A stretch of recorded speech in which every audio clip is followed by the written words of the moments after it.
Ego sum lux. Bueno, seguimos. Otra pregunta que me hicieron, si la Virgen Santísima tiene ropa para cambiarse, si es esta tela. Pero son preguntas interesantes.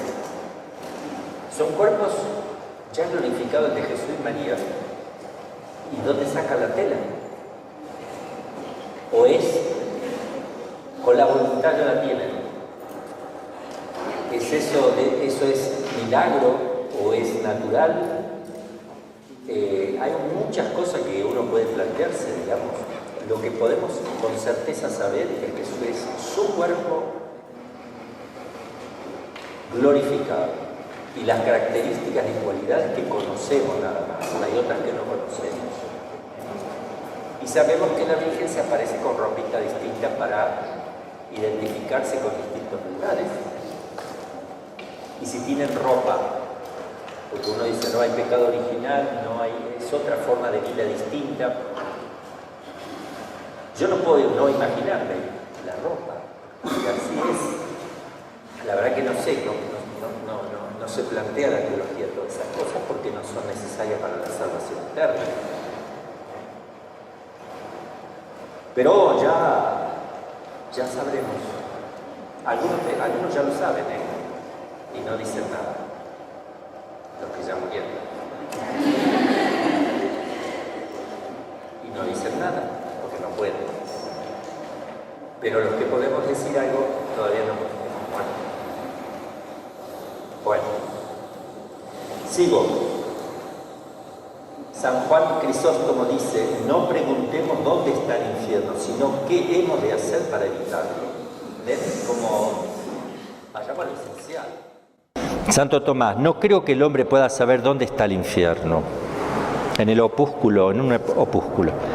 Estos textos se refieren al infierno, pero lo mismo podría decirse de los otros lugares de ultratumba. Sin embargo, pueden hacerse ciertas conjeturas, aunque en sentido un poco antropomórfico.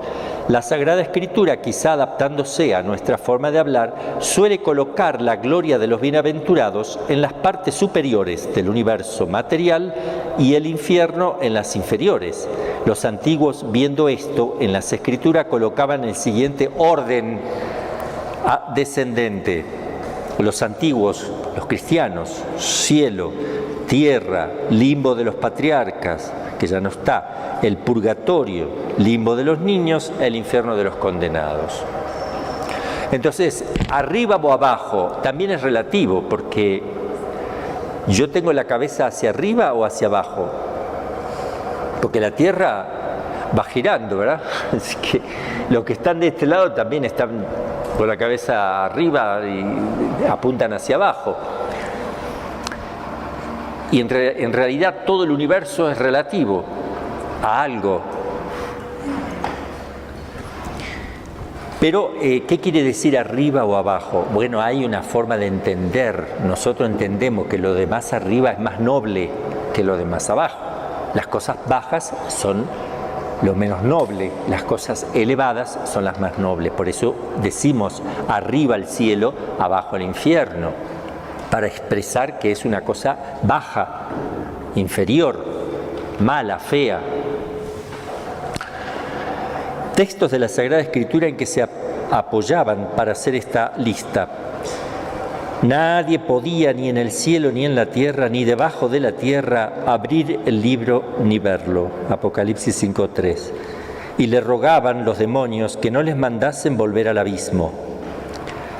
Pero sí, haciendo Yahvé algo insólito, abre la tierra su boca y se la traga con todo cuanto es suyo y bajan vivos al abismo. Conoceréis que estos hombres han irritado a Yahvé. Apenas acabó de decir estas palabras, se rompió el suelo debajo de ellos, abrió la tierra su boca y se los tragó. Vivos se precipitaron en el abismo y los cubrió la tierra. Bueno, ahí no está hablando del infierno, sino del abismo de la tierra, porque lo que se entiende ahí es que hubo una fisura de la tierra, un terremoto, se abrió y se cerró, como suele pasar. La Sagrada Escritura nos dice también que Cristo descendió del cielo a la tierra. Descendió de nuestra tierra al infierno, también lo dice, o limbo de los patriarcas. Ascendió de nuestra tierra al cielo. Ascender o asunción. Son numerosísimos los pasajes del Antiguo y Nuevo Testamento que aluden al cielo como un lugar al que hay que subir, o al infierno como un lugar inferior al que descienden los pecadores. En eso se basa uno para hablar, ¿no? Todo esto, como se ve, es muy antropomórfico, no, es decir, forma de hablar humana, antropomórfico, son formas humanas de hablar, de expresarse, y no parece que haya de interpretarse al pie de la letra y tal como suena.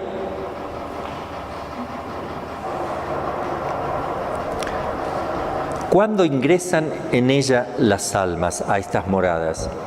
Inmediatamente después de la muerte del cuerpo, las almas ingresan en el lugar que les corresponde. No es la muerte del cuerpo, está mal, lo puso así Rollo Marín, yo lo puse tal cual, pero es la muerte, porque es separación de alma y cuerpo la muerte. Entonces no es la muerte del cuerpo, la muerte nada más. Esto ya lo hemos visto al hablar de la sentencia del juicio particular, diciendo que su ejecución es inmediata según la definición expresada en la Iglesia. Entonces van inmediatamente a esos lugares, a esos tres posibles lugares. Si quitamos el limbo de los niños, y evidentemente tenemos que quitar el seno de Abraham.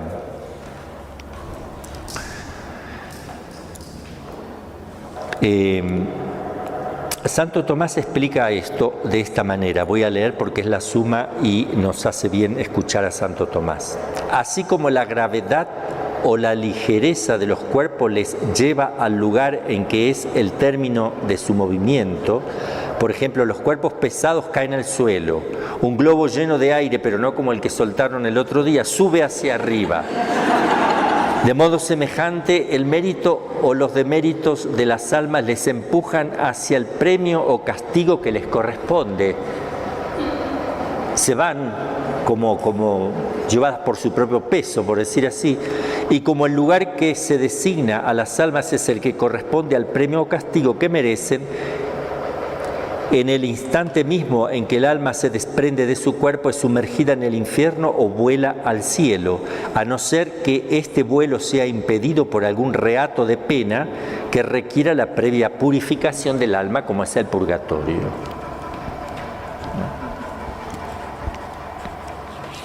Si las almas pueden salir de esos lugares, evidentemente sí pueden, del purgatorio sí, pero no del cielo y tampoco del infierno. Si pueden salir con un permiso especial. Salir propiamente no, porque nadie deja el cielo ni nadie deja el infierno. Actuar en la tierra o en otro lugar, sí. Esto ya lo hemos visto al hablar de la sentencia del juicio particular, diciendo que... Santo Tomás lo explica y lo resumimos del siguiente modo. Entonces, si pueden salir con salida definitiva, nadie definitivamente asignado a un lugar definitivo puede salir por cuenta propia, pero tampoco por cuenta propia ni porque Dios le diga te doy permiso de abandonar el cielo o de abandonar el infierno. No se puede. Sí puede Dios permitir que un alma se manifieste en la tierra, aplicando su acción operativa, tomando una forma, tomando su figura como era cuando estaba vivo, para pedir una oración, una misa. Yo hace 2 meses atrás o 3 conocí un sacerdote, me ha hablado mucho, que la visitan las almas, ¿no? y le piden oraciones, sin decir nada, solo le miran y ya él sabe que tiene que rezar.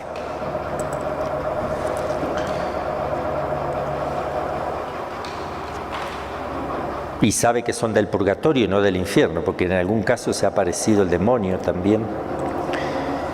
Bueno, con salida provisoria, cuando Dios quiere, los condenados, para enseñanza de los hombres, Pero salir no es con su esencia, sino aplicando su acción operativa, para infundir horror al pecado.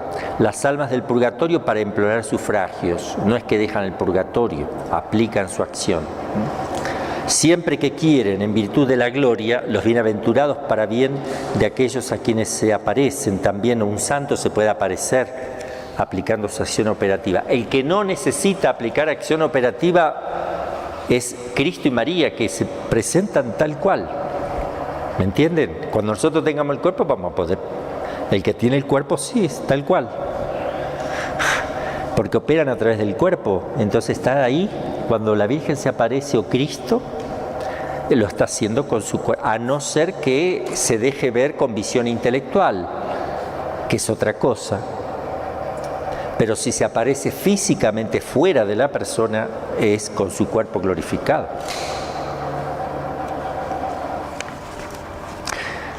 Ahora vamos a dejar este tema de las moradas, que es suficiente lo que vimos, y vamos a empezar con el tema del infierno. Este es el primero de los lugares. Todo lo que vimos hasta aquí es toda una introducción, de alguna manera. Porque la muerte también, la muerte es como el paso a esta realidad que vamos ahora a ver, o como la bisagra o el gozne, donde a partir de ahí vamos a analizar 4 realidades, 3 más que nada: el infierno, el cielo y el purgatorio. Después la segunda venida, la resurrección de los cuerpos, que es otra cosa. Pero aquí vamos a hablar de lugares, y el primero de ellos que vamos a tocar es el tema del infierno. Como siempre me gusta poner a mí el catecismo, es cortito, pongo lo esencial, que son 5 números del catecismo, del cual si alguno tiene micrófono puede ayudarme a leer. Clarito leemos lo que dice el catecismo, la enseñanza de la Iglesia. Salvo que elijamos libremente amarle, no podemos estar unidos con Dios, pero no podemos amar a Dios si pecamos gravemente contra Él, contra nuestro prójimo o contra nosotros mismos. Quien no ama permanece en la muerte. Todo el que aborrece a su hermano es un asesino, y sabéis que ningún asesino tiene vida eterna permanente en él. Primera de Juan 3, 14, 15. Nuestro Señor nos advierte que estaremos separados de Él si omitimos socorrer las necesidades graves de los pobres y de los pequeños que son sus hermanos. Confrontar Mateo 25, 31, 46. Morir en pecado mortal sin estar arrepentido ni acoger el amor misericordioso de Dios significa permanecer separados de Él para siempre por nuestra propia y libre elección. Este estado de autoexclusión definitiva de la comunión con Dios y con los bienaventurados es lo que se designa con la palabra infierno. Ahí está definido. Infierno es la autoexclusión, te condenas tú de Dios.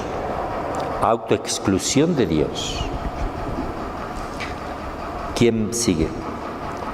Jesús habla con frecuencia de la gehenna y del fuego que nunca se apaga, reservado a los que hasta el fin de su vida rehúsan creer y convertirse, y donde se pueden perder a la vez el alma y el cuerpo.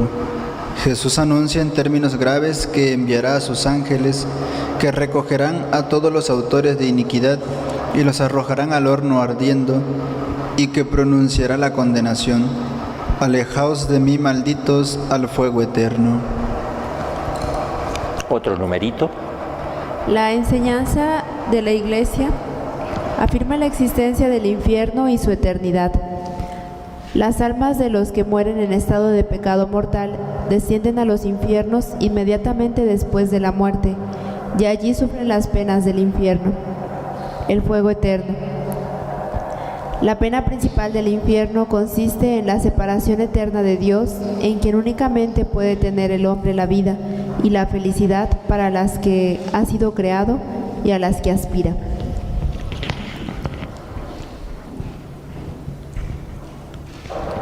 Las afirmaciones de la Escritura y las enseñanzas de la Iglesia a propósito del infierno son un llamamiento a la responsabilidad con la que el hombre debe usar de su libertad en relación con su destino eterno. Constituyen al mismo tiempo un llamamiento apremiante a la conversión. Entrad por la puerta estrecha, porque ancha es la puerta y espacioso el camino que lleva a la perdición. Y son muchos los que entran por ella, mas qué estrecha la puerta y qué angosto el camino que lleva a la vida, y pocos son los que la encuentran. Como no sabemos ni el día ni la hora, es necesario, según el consejo del Señor, estar continuamente en vela, para que así, terminada la única carrera que es nuestra vida en la tierra, mereceremos entrar con Él en la boda y ser contados entre los santos, y no nos manden ir, como siervos malos y perezosos, al fuego eterno, a las tinieblas exteriores, donde habrá llanto y rechinar de dientes. Dios no predestina a nadie a ir al infierno. Para que eso suceda es necesario una aversión voluntaria a Dios, un pecado mortal, y persistir en él hasta el final. En la liturgia eucarística y en las plegarias diarias de los fieles, la Iglesia implora la misericordia de Dios, que quiere que nadie perezca, sino que todos lleguen a la conversión. Acepta, Señor, en tu bondad esta ofrenda de tus siervos y de toda tu familia santa. Ordena en tu paz nuestros días. Líbranos de la condenación eterna y cuéntanos entre tus elegidos. Bien, hasta ahí el catecismo. Hay otras cosas más que habla del infierno, pero ahí lo tenemos un poco sintetizado. Por tanto, el infierno, inmediatamente el que muere en pecado mortal va al infierno y hay un castigo eterno. Esa es la síntesis. Inmediatamente, quien muere en pecado mortal, inmediatamente va al infierno, condenado eternamente con penas. La principal es la no visión de Dios y las secundarias son las penas de daño con las que participa también el cuerpo. Después, porque el alma también tiene penas de daño de alguna manera a través del cuerpo. Introducción. Vamos a distinguir siempre lo que es de fe,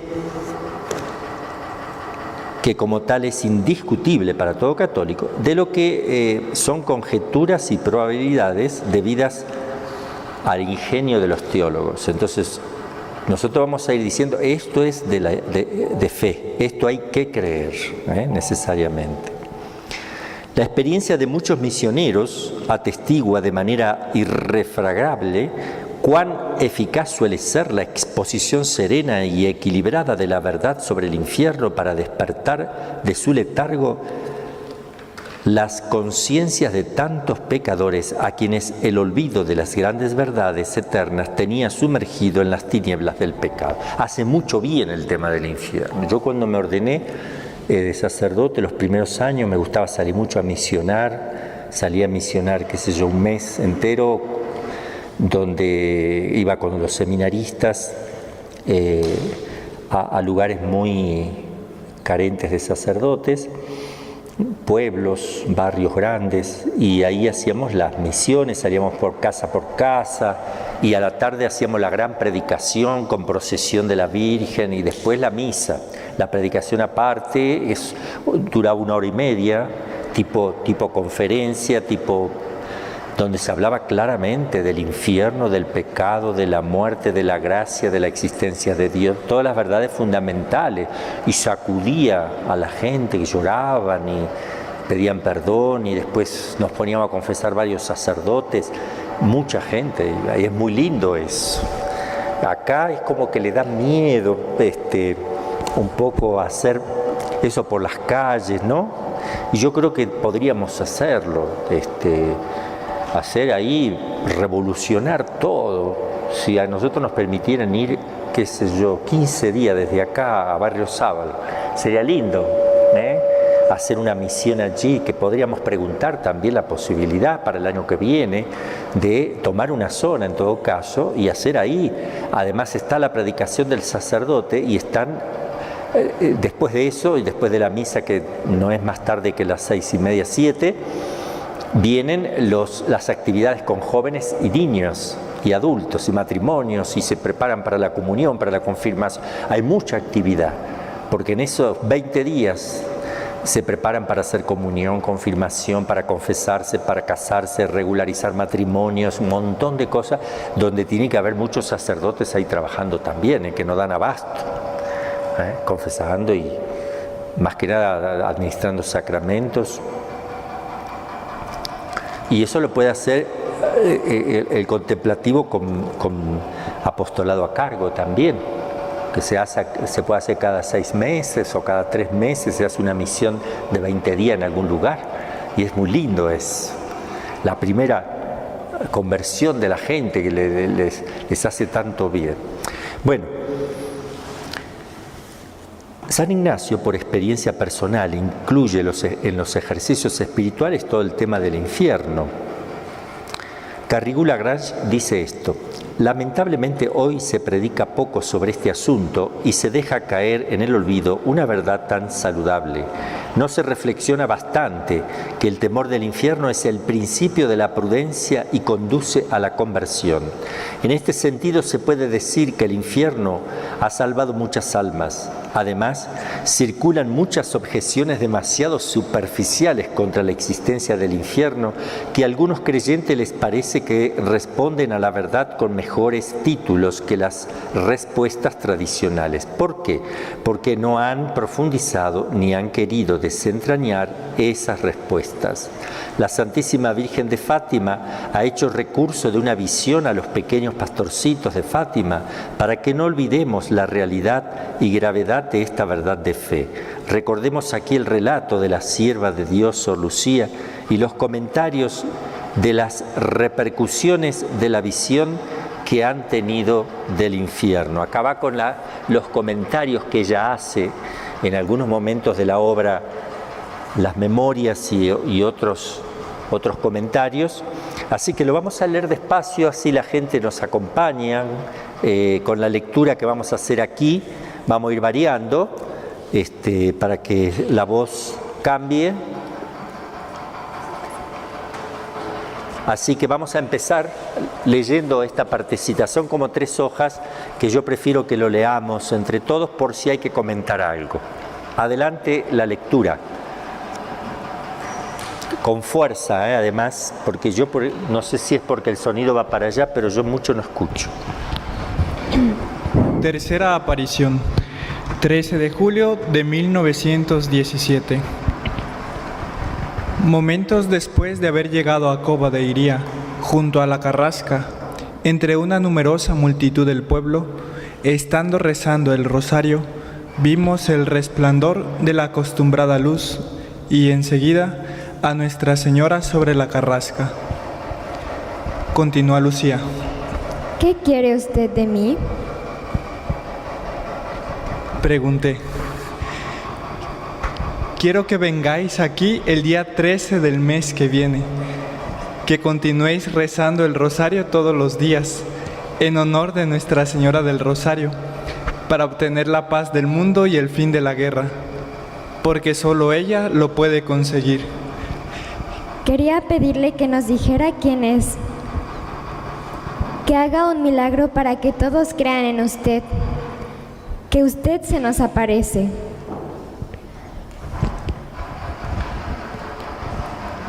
Continuad. Juan María. Bueno. Continuad viniendo aquí todos los meses.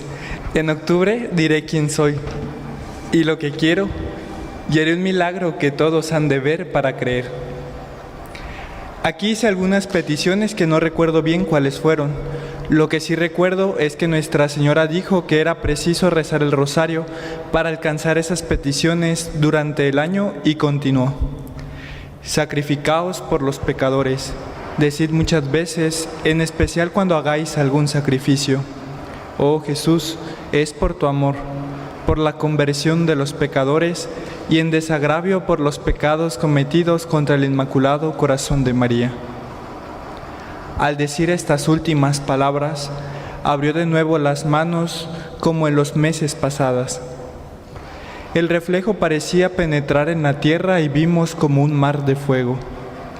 Sumergidos en ese fuego, los demonios y las almas, como si fuesen brasas transparentes y negras o bronceadas, con forma humana que fluctuaban en el incendio, llevadas de las llamas que de ellas mismas salían, juntamente con nubes de humo cayendo por todos los lados, semejantes al caer de las pavesas en los grandes incendios, sin peso ni equilibrio, entre gritos y gemidos de dolor y desesperación, que horrorizaban y hacían estremecer de pavor.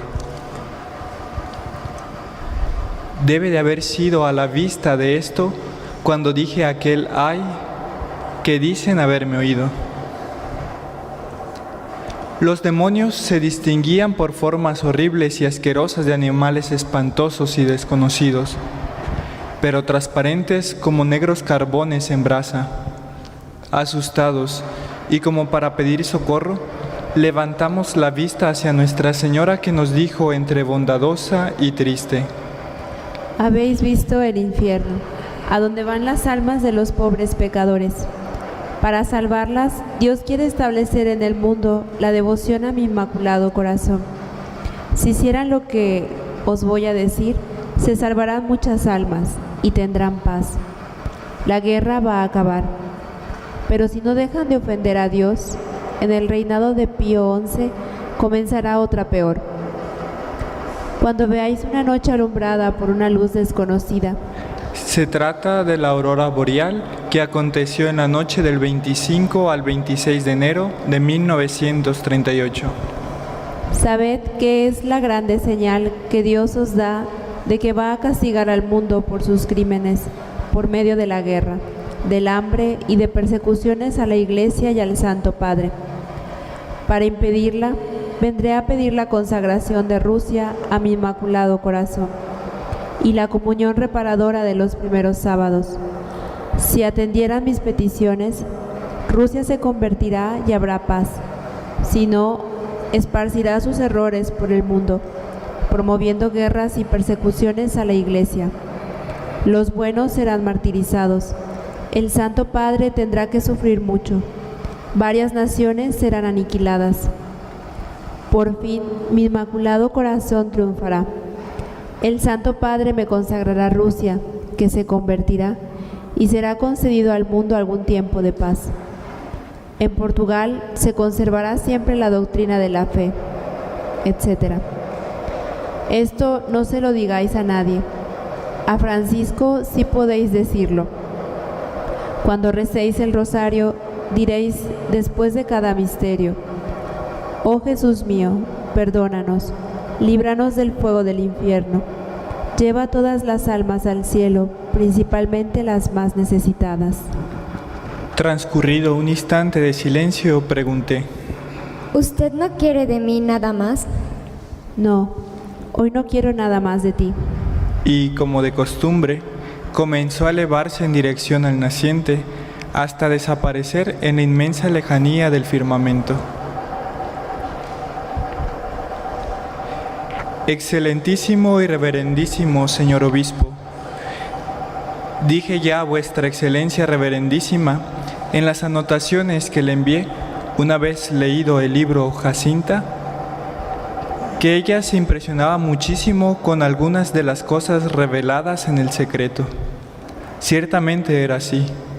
Al tener la visión del infierno, se horrorizó de tal manera que todas las penitencias y mortificaciones le parecían nada para salvar de allí algunas almas. Bien, ahora respondo yo al segundo punto de su interrogación, que de muchos sitios hasta aquí me han llegado. ¿Cómo es que Jacinta, siendo tan pequeñita, se dejó poseer y llegó a comprender tan gran espíritu de mortificación y penitencia? Me parece a mí que fue debido, primero, a una gracia especialísima de la Madre de Dios, por medio del Inmaculado Corazón de María, le concedió. Segundo, viendo el infierno y las desgracias de las almas que allí padecen. Algunas personas, incluso piadosas, no quieren hablar a los niños pequeños sobre el infierno para no asustarlos. Sin embargo, Dios no dudó de mostrarlo a 3, y una de ellas contando apenas 6 años. Y él sabía que había de horrorizarse hasta el punto de, casi me atrevería a decirlo, morirse de susto. Con frecuencia se sentaba en el suelo o en alguna piedra y, pensativa, comenzaba a decir: El infierno, qué pena tengo de las almas que van al infierno, y las personas que, estando allí vivas, arden como leña en el fuego. Y, asustada, se ponía de rodillas y con las manos juntas rezaba las oraciones que Nuestra Señora le había enseñado. Oh Jesús mío, perdónanos, líbranos del fuego del infierno, lleva al cielo a todas las almas, especialmente a aquellas que más lo necesitan. Ahora, excelentísimo y reverendísimo señor obispo, ya vuestra excelencia reverendísima comprenderá porque a mí me daba la impresión de que las últimas palabras de esta oración se referían a las almas que se encuentran en mayor peligro o más inminente de condenación. Y permanecía así durante largo tiempo, de rodillas, repitiendo la misma oración. De vez en cuando me llamaba a mí o a su hermano, como si despertara de un sueño. Francisco, ¿vosotros rezáis conmigo? Es preciso rezar mucho para librar a las almas del infierno. Van para allá tantas.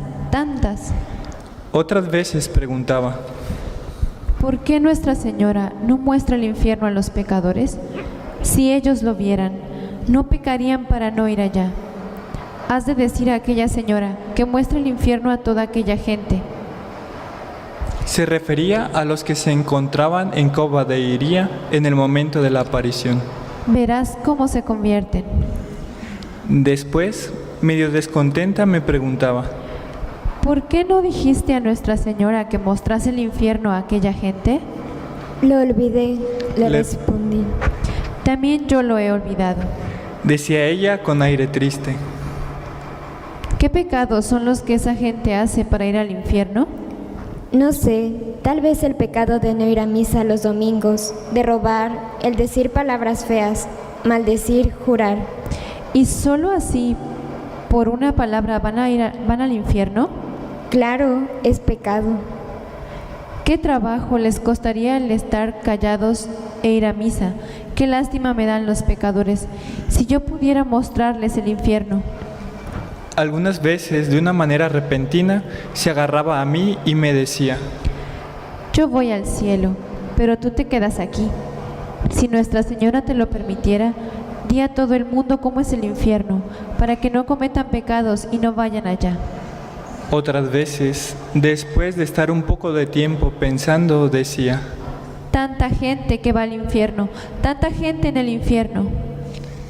Para tranquilizarla, yo le decía: no tengas miedo, tú irás al cielo. Voy, decía con paz. Pero yo quisiera que todas aquellas gentes fueran también allá. Cuando ella, por mortificarse, no quería comer, yo le decía: Jacinta, anda, ahora come. No, ofrezco este sacrificio por los pecadores que comen más de la cuenta. Cuando durante la enfermedad iba algún día a misa, le decía: Jacinta, no vengas, tú no puedes, hoy no es domingo. No importa, voy por los pecadores, que no van ni los domingos. Si alguna vez oía algunas de esas palabras que alguna gente hacía alarde de pronunciar, se cubría la cara con las manos y decía: Dios mío, ¿no saben estas gentes que por pronunciar estas cosas pueden ir al infierno? Jesús mío, perdónales y conviértelas. Cierto es que no saben que con esto ofenden a Dios. Qué lástima, Jesús mío. Yo rezo por ellos. Y repetía la oración enseñada por Nuestra Señora. Oh Jesús mío, perdónanos, etc. Sigue diciendo Lucía: ya dije en las anotaciones que envié sobre el libro Jacinta que ella se impresionaba mucho con algunas cosas reveladas en secreto. Por ejemplo, con la visión del infierno. con la desgracia de tantas almas que para allá iban. La guerra futura, cuyos horrores ella parecía tener presentes, le hacían estremecer de miedo. Cuando la veía muy pensativa, le preguntaba: Jacinta, ¿en qué piensas? y no pocas veces respondía: En esa guerra que ha de venir, en tanta gente que ha de morir e ir al infierno. ¡Qué pena! Si dejasen de ofender a Dios, no vendría la guerra, ni tampoco irían al infierno. Tanto impresionó a Jacinta la meditación del infierno y de la eternidad, que a veces, jugando, preguntaba: Pero, oye, después de muchos años, ¿el infierno no se acaba? y otras veces: ¿Y los que allí están, en el infierno ardiendo, nunca se mueren? ¿Y no se convierten en cenizas? ¿Y si la gente reza mucho por los pecadores, el Señor los libra de ir allí? ¿Y con los sacrificios también? Pobrecitos, tenemos que rezar y hacer muchos sacrificios por ellos. Después añadía: Qué buena es esa señora, y nos prometió llevarnos al cielo.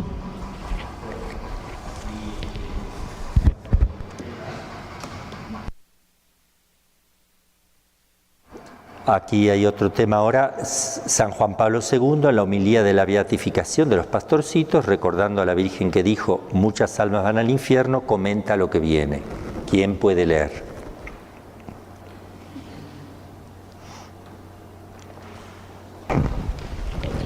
San Juan Pablo II en la homilía de beatificación de los pastorcitos, recordando a la Virgen que dijo: muchas almas van al infierno. Con su solicitud materna, la Santísima Virgen vino aquí a Fátima a pedir a los hombres que no ofendieran más a Dios nuestro Señor, que ya ha sido muy ofendido. Su dolor de madre le impulsa a hablar. Está en juego el destino de sus hijos. Por eso pedí a los pastorcitos: rezad, rezad mucho y haced sacrificios por los pecadores, pues muchas almas van al infierno, porque no hay quien se sacrifique y pida por ellas. La pequeña Jacinta sintió y vio como suya esta aflicción de la Virgen, ofreciéndose heroicamente como víctima por los pecadores. Un día, cuando tanto ella como Francisco ya habían contraído la enfermedad que los obligaba a estar en cama, la Virgen María fue a visitarlos a su casa, como cuenta la pequeña. Nuestra Señora vino a vernos y dijo que pronto volvería a buscar a Francisco para llevarnos al cielo. Y a mí me preguntó si aún quería convertir a más pecadores. Le dije que sí, y al acercarse el momento de la muerte de Francisco, Jacinta lo recomienda. Da muchos saludos de mi parte a nuestro Señor y a Nuestra Señora, y diles que estoy dispuesta a sufrir todo lo que quieran con tal de convertir a los pecadores. Jacinta se había quedado tan impresionada con la visión del infierno durante la aparición del 13 de julio. Sigue diciendo al Papa que todas las mortificaciones y penitencias le parecían poca cosa con tal de salvar a los pecadores. El mensaje de Fátima es un llamado a la conversión, alertando a la humanidad para que no siga el juego del dragón que con su cola arrastró un tercio de las estrellas del cielo y las precipitó sobre la tierra. La meta última del hombre es el cielo, su verdadera casa, donde el Padre Celestial, con su amor misericordioso, espera a todos. Dios quiere que nadie se pierda. Por eso, hace 2000 años, envió a la tierra a su Hijo a buscar y salvar a los que estaban perdidos.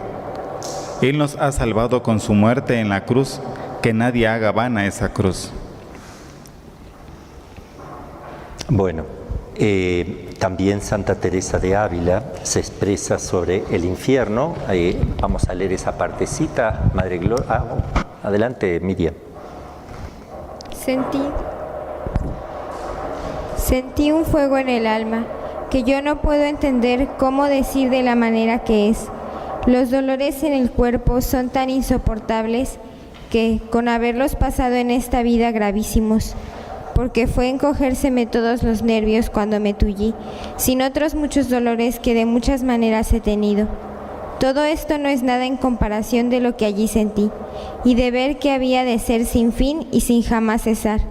Esto no es nada en comparación del agonizar del ánima, un apretamiento, un ahogamiento, una aflicción tan sentida, y con tan desesperado y afligido descontento, que no sé yo cómo encarecerlo, porque decir que es un estarse siempre arrancando el alma es poco. El caso es que yo no sé cómo encarezca el fuego interior y aquel desesperanzamiento sobre tan gravísimos tormentos y dolores. No sentía yo quién me los daba, mas sentíame quemar y desmenuzar. Y digo que aquel fuego y desesperación interior es lo peor.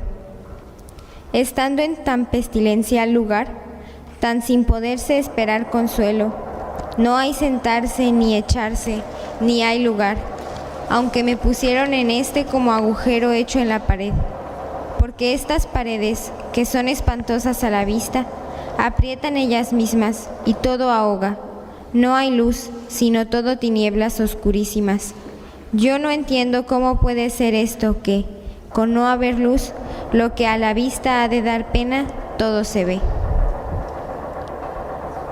Ahora vamos a ver lo que describe Santa Faustina, que tuvo una visión del infierno también, para que veamos comparativamente con lo que vieron los pastorcitos, con lo que dice Santa Teresa, que a pesar de la oscuridad se ven los demonios entre sí, lo mismo. A ver quién puede leer.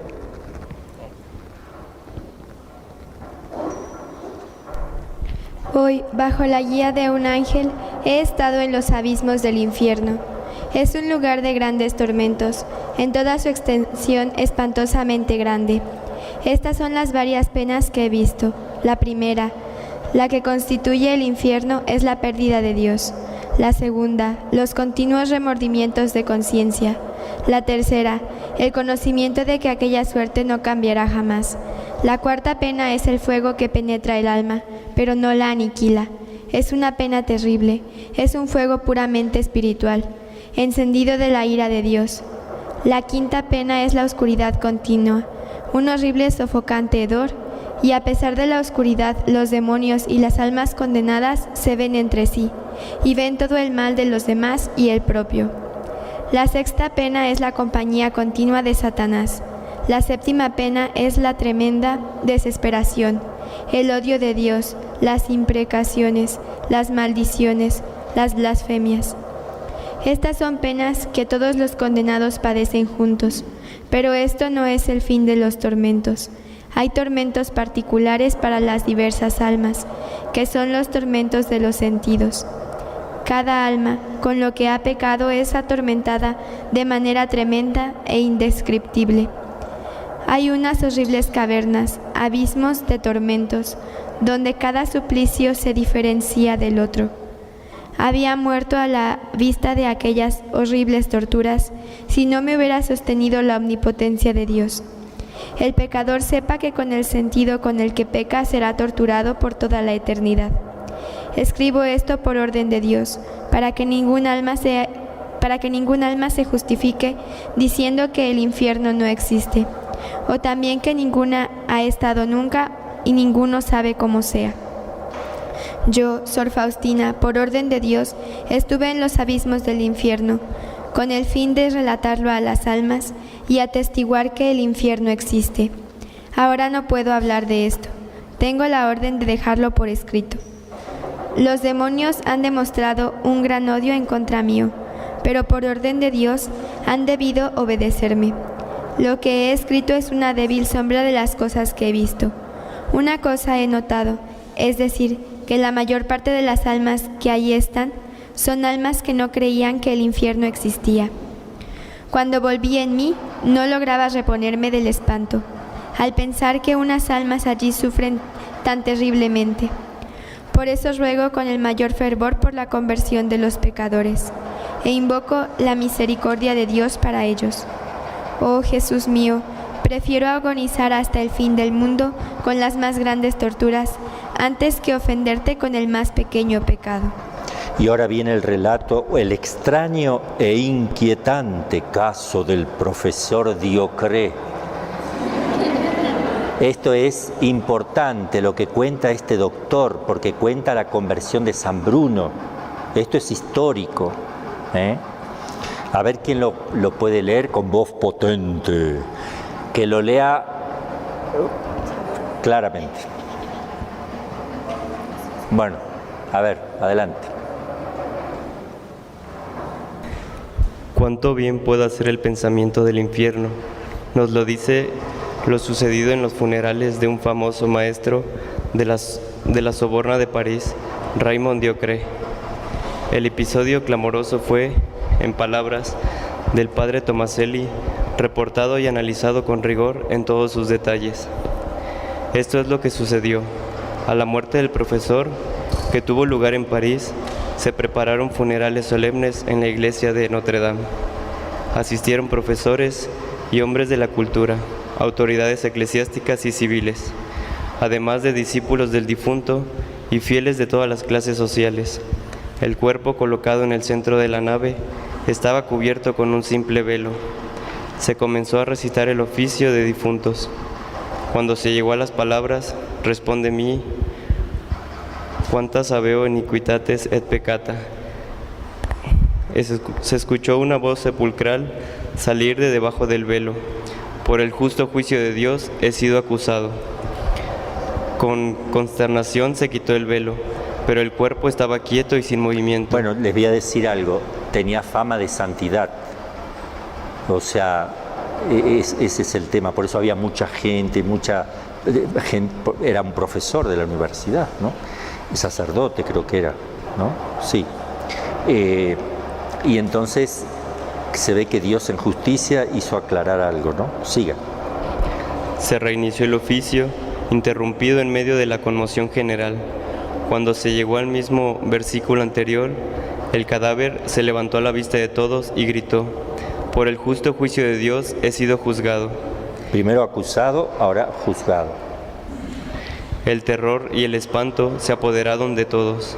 Algunos médicos se acercaron al cadáver que se había sumergido nuevamente en la más absoluta inmovilidad, pero solo pudieron constataron que el profesor estaba realmente muerto. En este punto no tuvieron ánimo para continuar con el funeral y decidieron continuarlo al día siguiente. Las autoridades eclesiásticas no sabían qué hacer. Algunos decían que estaba condenado y no se podía rezar por él. Otros dijeron que todavía no había certeza de la condena. A pesar de haber sido acusado y juzgado, el obispo ordenó que se reiniciara la recitación del oficio de difuntos. Pero cuando se llegó nuevamente al mismo versículo, el cadáver se levantó y gritó, por el justo juicio de Dios he sido condenado al infierno para siempre. Ya no había ninguna duda, el difunto había sido condenado. El funeral terminó y se pensó que era mejor no sepultar el cadáver en el cementerio común. Entre los presentes se encontraba un cierto Bruno, discípulo y admirador de Diocre, que quedó profundamente conmovido por lo que había pasado. A pesar de que era ya un buen cristiano, decidió dejarlo todo y dedicarse a la penitencia. Con él, otros tomaron la misma decisión.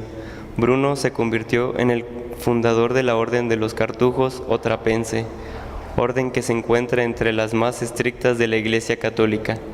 Fue beatificado por el Papa León X en 1514 y en 1623 el Papa Gregorio XV lo canonizó. Tremendo el caso histórico, con todas las autoridades, todos testigos médicos y aparte este hombre con otros más que deciden hacer la orden más estricta. Miren el susto que se dieron y que la orden más estricta a la Cartuja, ¿verdad? Sale de ahí, de este testimonio tremendo. Es un caso muy fuerte. Ahora vamos a ver lo del Papa Pío XII. Hablando de este tema, utilizó unas palabras terminantes en su exhortación a los párrocos y predicadores de Roma en la Cuaresma de 1949. A los párrocos. ¿Quién puede leer?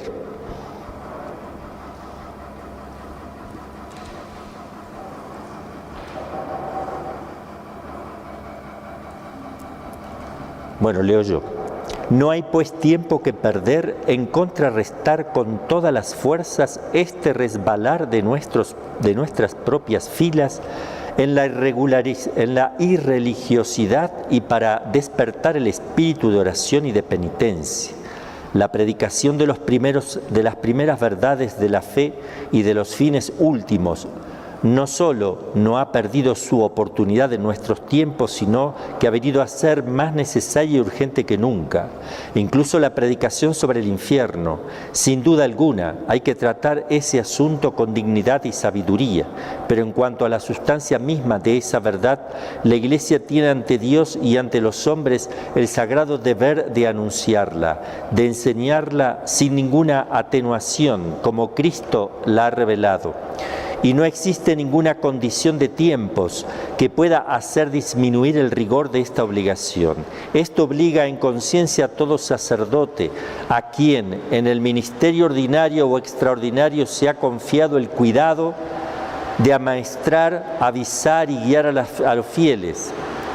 Es verdad que el deseo del cielo es un motivo en sí mismo más perfecto que el temor de la pena eterna, pero de esto no se sigue que sea también para todos los hombres el motivo más eficaz para tenerlos lejos del pecado y convertirlos a Dios. Bien, después vamos a ver algunos santos que tuvieron experiencias místicas también en su momento. Ahora vamos a ver un cuadro gráfico de lo que vamos a ir viendo y exponiendo para que tengamos una visión de conjunto. Primero, la existencia del infierno, si existe y si está enseñado. Segundo, ¿qué es el infierno? La naturaleza. Y vamos a ver la pena de daño, que consiste en no ver nunca a Dios, la pena de sentido, purificar también el cuerpo. Vamos a dejar, porque para que se siente, total falta poquito. Vamos a dejar aquí.